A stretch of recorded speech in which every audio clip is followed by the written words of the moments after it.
In this video, we will determine if two figures are congruent, write out congruent statements, and introduce the two-column proof for congruent figures. So yeah, let's talk about congruent figures. It says that two figures are congruent if they have the same size and same shape. This is not the same thing as similarity. They have to have the same size and same shape. When two triangles are congruent, you can fit one on top of the other, so the two figures match exactly. The sides and the angles that match are corresponding parts. So yeah, in a congruent triangles, they have to be the same shape, same figure. They have to have the same side lengths, both triangles, and they have to have congruent angles, both of them, right? So if you look at this figure, I try to draw my best that these should be the same image. Angle A corresponds to angle D. So that means angle A is congruent to angle D. Angle B corresponds to angle E. So this angle corresponds with angle E. And then angle C corresponds to angle F. So 3 check mark is congruent to angle F. Okay. If line segment AB corresponds to line segment DE, so that's see how there's one tick mark, that means these two side lengths are congruent. If line segment AB is congruent to line segment DE, and then line segment BC corresponds to EF, and line segment AC corresponds to DF. Okay, so they have to have the same angles and they have to have the same side lengths. When writing congruent statements, list corresponding vertices in the same order. So vertices is important as well. It's kind of just look, what is a vertex? It's the points, right? The letters, the capital letters. Triangle ABC is congruent to triangle DEF. So if you look at this triangle, triangle ABC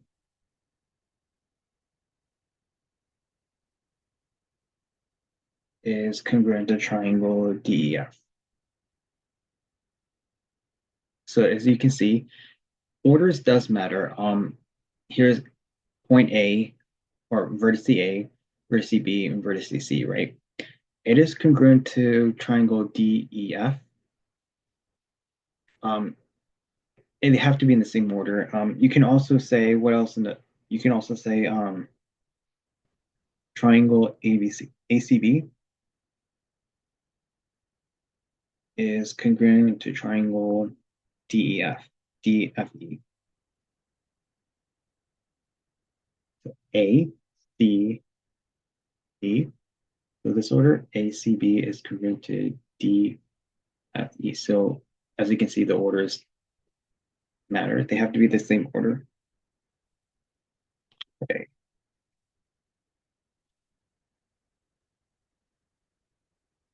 Okay, let's look at this example. It says write a congruent statement.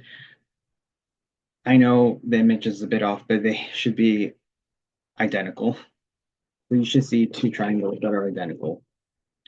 And they are identical because they have all three sides. Later on, we'll learn about postulates, but this is already given that these two triangles are congruent. We just got to figure out what is the correct, how do we say that, or what is the correct vertices. So I did not finish this image. This should be a P, and then this should be an O, and then there should be two congruents, two angles. Okay, so this, I'll call this triangle 1 and then this triangle 2. How will I say it? There's two ways you can say it. One way, so you can represent triangle 1 as triangle POS is congruent to, so look at the order, P, O, S. And then in triangle 2, how would I write it as the same vertices as POS? You would say triangle Q, O, R. Q, O, R. Q, O, R. and then you have triangle OPS, OPS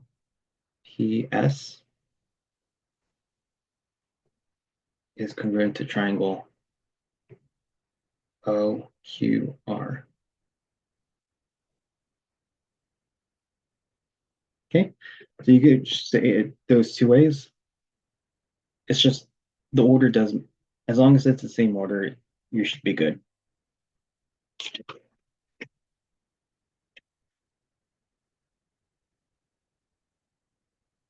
Okay, let's look at example two. In example two, they tell us these two shapes are congruent. They don't tell you why, they just say it is. So how are we going to write? So you should see two triangles, triangle one and triangle two. So in triangle one, you can rewrite it as triangle, as the vertices as triangle ABC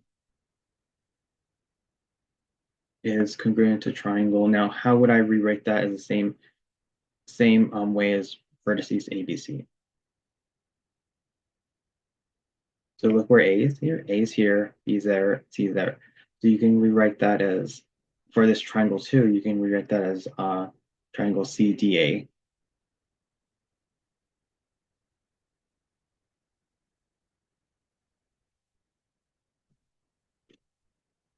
Okay. Let's look at example three. We have these two shapes that are congruent. They don't tell you why, but they just say it is. So I see two triangles. This is triangle one, this is triangle two. Then we could say triangle DPE. So here's DPE.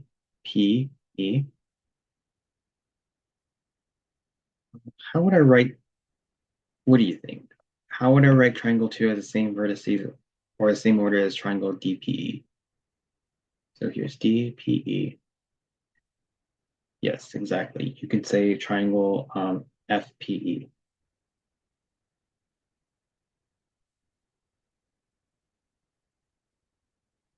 Okay.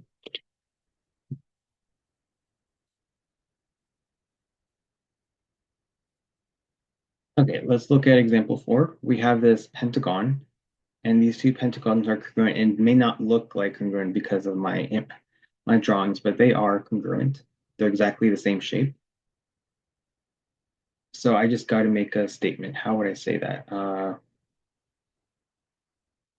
You could say pentagon, they're both pentagons because they have like five sides, is congruent to pentagon. I'm not quite sure for the symbol of pentagon.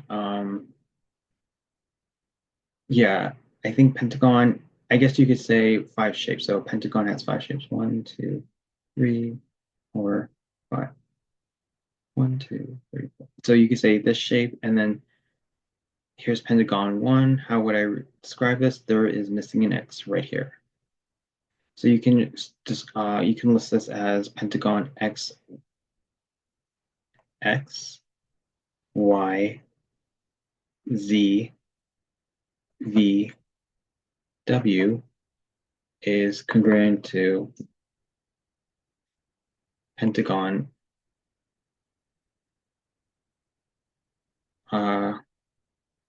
look at the order. So we went from X, Y, Z, V, W. So in this pentagon, it would be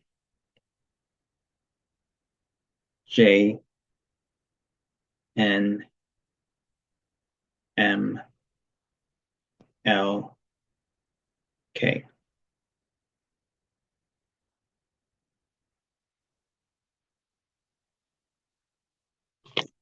Okay. Let's look at example five. Write a congruent statement. So they're saying that these two triangles are congruent. They don't tell you why. They just say they are. So how would I could describe the first triangle as triangle EDJ. E. Uh, I am missing the letter. Yeah, I think this is D. So I'm missing a letter, right? Yeah, EDJ. EDJ is congruent to triangle what? So here's EDJ. How would I describe the other triangle? I guess you could say triangle EKF.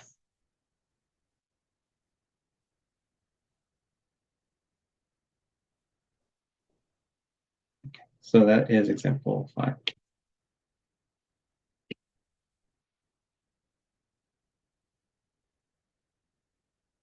Okay, example 6 says find x and y given congruent figures.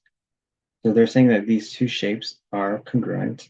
What kind of shape is this? This is a 1, 2, 3, 4. I'm not sure. It just has 4 sides. So you could say, since it has 4 sides, that means it's a quadrilateral, right? 1, 2, 3, 4, 2, 3, 4. Yeah, so you could say quadrilateral. Uh,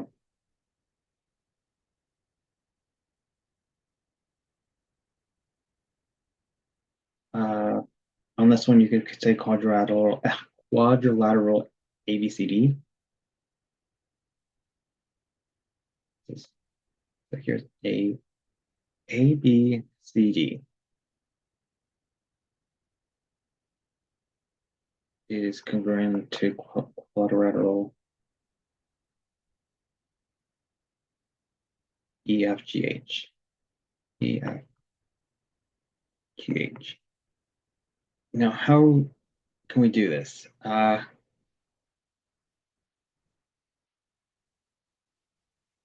Hmm, what do we know? We know that these two angles are congruent, and no, I take that back.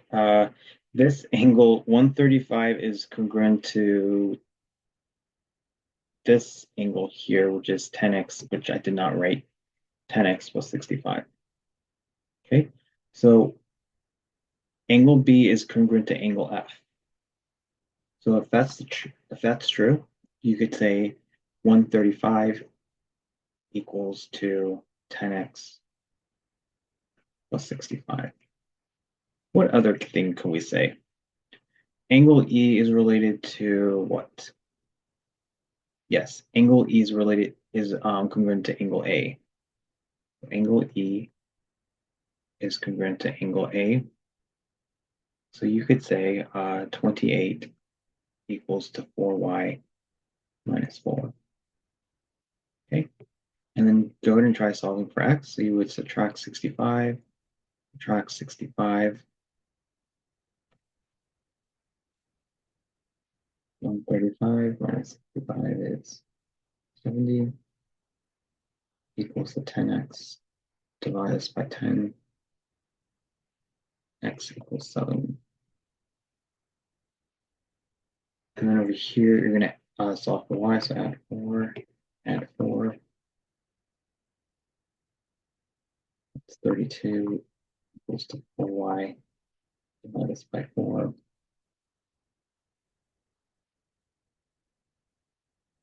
Is 8. Y equals 8. Okay, that's all they wanted. They want you to solve for x and y. That was the direction. Find x and y given congruent figures. Okay, let's move on. Let's look at example 7. You have these two congruent figures. Oh, same direction. Find x and y. So what angles are congruent to each other? So we know that triangle M and P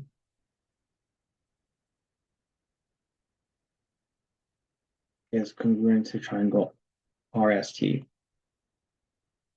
So here's M, which is the 70 degrees, the N, and then the P is congruent to triangle RST. So yeah, order does matter. So what do we know? We know that angle M is congruent to angle R because they're both 70, right? And what else could we say?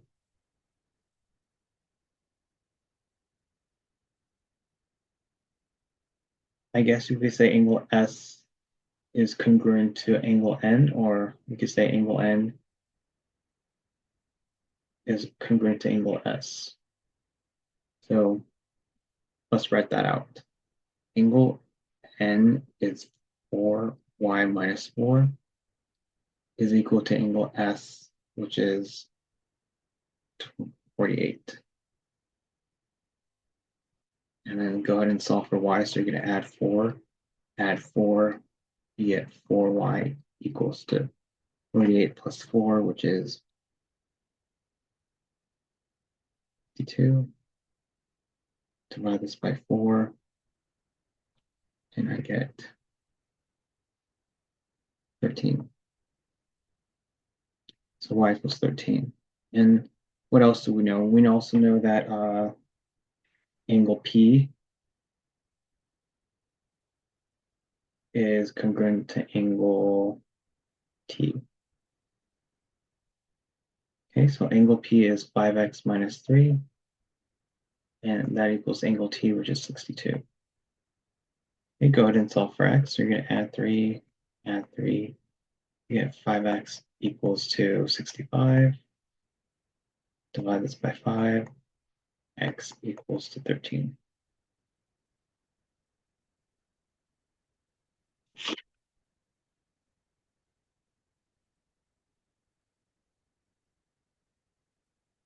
Okay, let's move on to 8.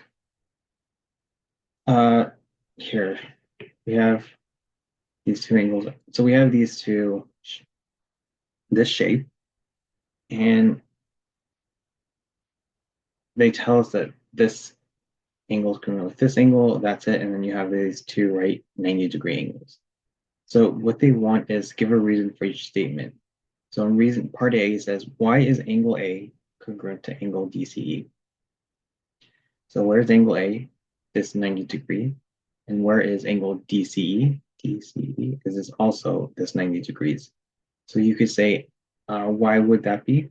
You could say any two right angles are congruent. So yeah, any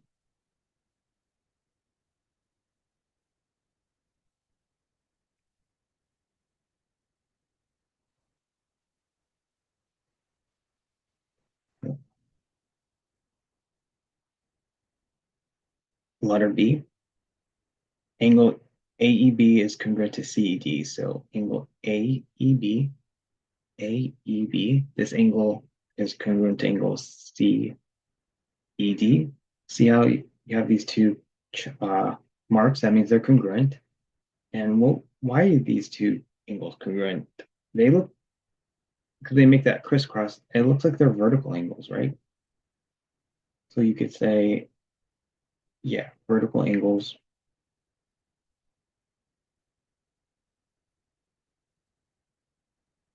are congruent.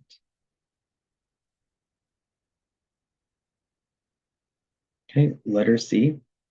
Why is line segment AB perpendicular to line segment CD? So if you look at your line segment AB is parallel to line segment CD. Why is that? So what do they all have in common? AB, line segment AB is parallel to line segment CD. They're not congruent, but they're just parallel. Well, the reason why they're parallel is because two lines cut by a transversal with alternate interior angles are congruent. Then that means the lines are parallel. So this line segment AB is congruent to CD, and you have a transversal, so that means if two lines are cut by a transversal with alternate interior angles are congruent, then the lines are parallel.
Two lines cut by a transversal with the alternate interior angles are congruent and the lines are parallel. Okay, letter D. Angle AEB and angle BEC are supplementary. So supplementary means they are add up to 180. So the reason why is because of linear pair postulate.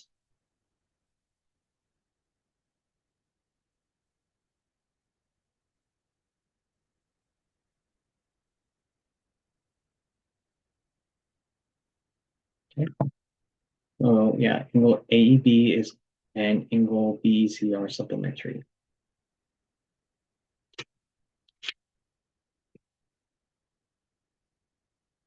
Oh, that was the last example on that one. So now we're going to give you reasons why two triangles are congruent by talking about the SSS and the SAS and the other postulates. So now we have a reason. So that will be on the other video. So we will stop here. In the next video, we will do SSS and SAS postulate.